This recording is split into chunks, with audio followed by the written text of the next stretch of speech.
Book 1 is Give Me a Reason, and book 2 is Say It's Forever, and both are by A.L. Jackson. I did give both books 5 stars and 3 on the spice meter.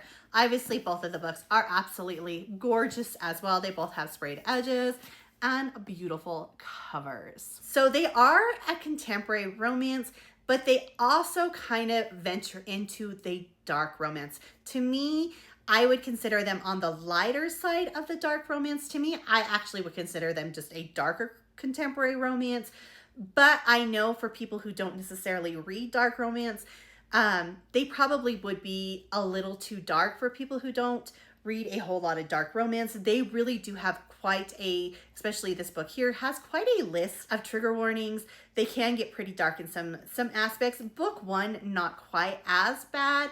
Book 2 does have some nice trigger warnings. While they do have some darker topics and some darker themes, they aren't super descriptive. It really does kind of just leave it up in the air, so you can kind of decide where you want to go with that. But definitely check the trigger warnings on both of them before you dive into them. So if you were somebody who's kind of newer to the darker romance, or if you were somebody who I want to say is not really comfortable with super dark stuff, but yet you like contemporary romance with just a hint of darkness to it, then these would be perfect for you. And they have the biker stuff, and this one kind of book 2 does have a little bit of the hint of the mafia stuff. This one definitely has a little bit of the good girl and the bad boy vibe, kind of the forbidden love aspect to it. I mean, both of them really have kind of the forbidden love aspect, but this one really has like the good girl and the bad boy vibe.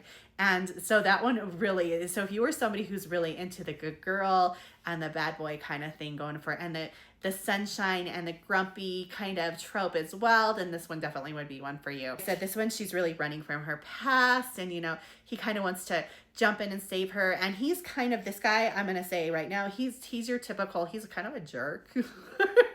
Like, I mean, as much as you could say when you have kind of the sunshine grumpy, he's kind of a jerk. Like, that's kind of what you expect with that trope.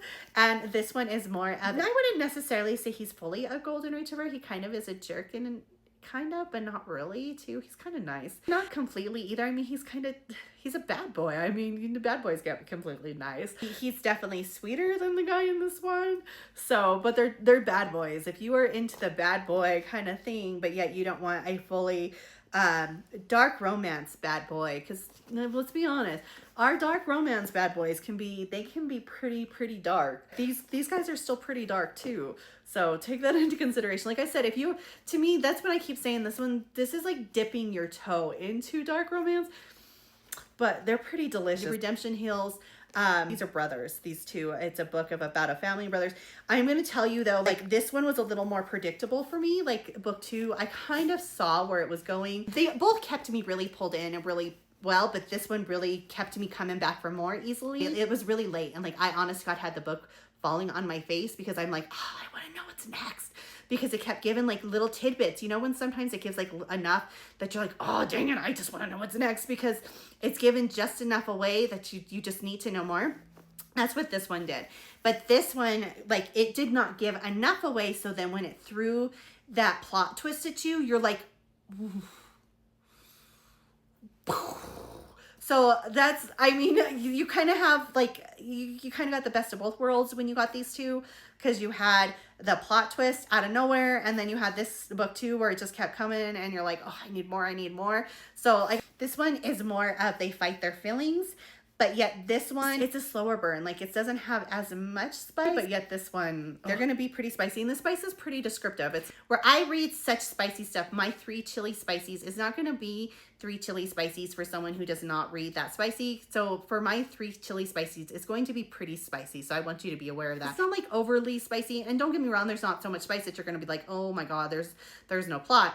No, there is still a really good plot. It's not that there's abundance of spice, there's a decent amount of tension as well. So just be aware there's tension and there's spice. So just want you to know that, which to me, I love it.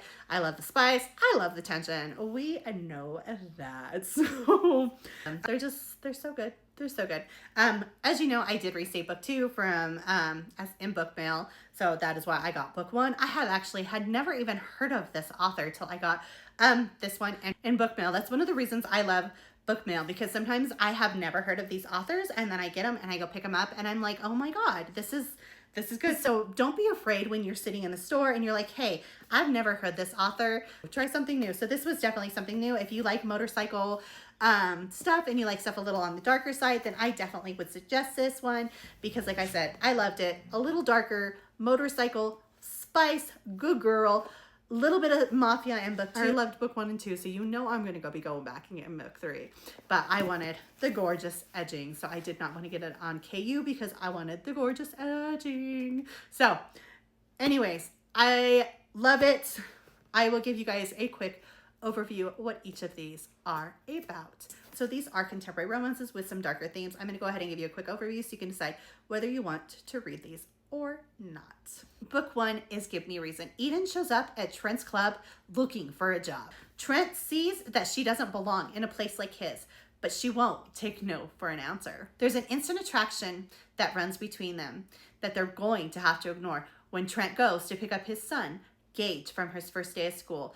When he arrives, he sees him holding the hand of his new teacher, Eden. Working together at his club and seeing him at his son's school is becoming too much. They want each other. His darkness will destroy her light. He can't lose sight of his one reason because you can't always outrun your past. Book 2, Say It's Forever. It's a rainy night and Salem's car is broken down and Judd just happens to drive by and he also owns a repair shop. When Judd stops to help her, he had never imagined he'd be pulled to her the way he is. Salem can't trust anybody and she can't get involved with anybody, no matter how bad she wants to. She has to keep her and her daughter safe. Judd's past haunts him, but neither Salem or him can seem to fight their desire for one another. Only before they know it, Salem's past might catch up to both of them. Like I said, these books are so good. I loved them. They are spicy. They have some darkness to them. And I loved them, and I think you just might too.